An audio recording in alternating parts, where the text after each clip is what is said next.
করে যাইতে পারবো না? আমাদের কি কুট্টাই পড়ার অধিকার নাই? এটা কি সংবিধানের কোনো জায়গায় লেখা আছে যে কৃষক যারা তারা কুট্টাই পড়তে পারবে না? আমি এটা তীব্র নিন্দা জানাই। কোন দেশে বাস করি আমি? আমি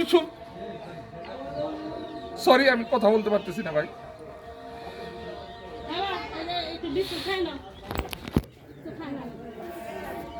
আজকে সারাটা দিন আমি মেশিনটাও চালাইতে পারি না। চৈত্র মাস, খেতে পানি না দিলে নানান সমস্যা, বিভিন্ন সমস্যার কারণে আমি মেশিনটা চালাইতে পারি না।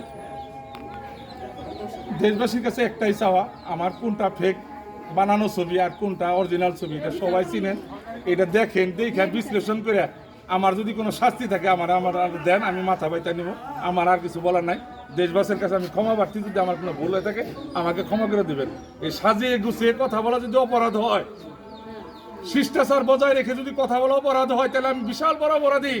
আজকে টাঙ্গাইলবাসী আমাকে নিজে ট্রল করতেছে, আমি তার প্রতিবাদ জানাই এইভাবে। একটা রাষ্ট্রীয় প্রধান একটা মঞ্চে একটা কৃষকের ভাষণ শুনবে, সেইখানে যদি টাঙ্গাইলের একটা প্রান্তিক পর্যায়ের কৃষক উল্টাপাল্টা কথা বলে, এই মানিজ্যটা কার নষ্ট হবো? টাঙ্গাইলবাসীর নষ্ট হবো।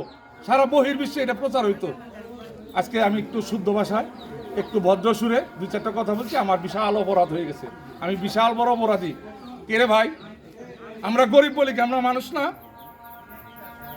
আপনাদের আবেদন, আপনারা আসছেন আমার বাড়ি, সম্পূর্ণ বাড়িটা ভিডিও, চাষাবাদের জমিগুলো দেখান, জাতিরে জানান যে আমি কৃষক না ভণ্ড না কোনো মেম্বার না চেয়ারম্যান আমার এলাকাবাসীর কাছে শুই না। আপনারা একটা সঠিক তদন্ত আপনারা যে কোনো চ্যানেলে আপনারা আইডিতে দেন, জেনে দেন, আমার কোনো সে নাই। ধন্যবাদ সবাইকে।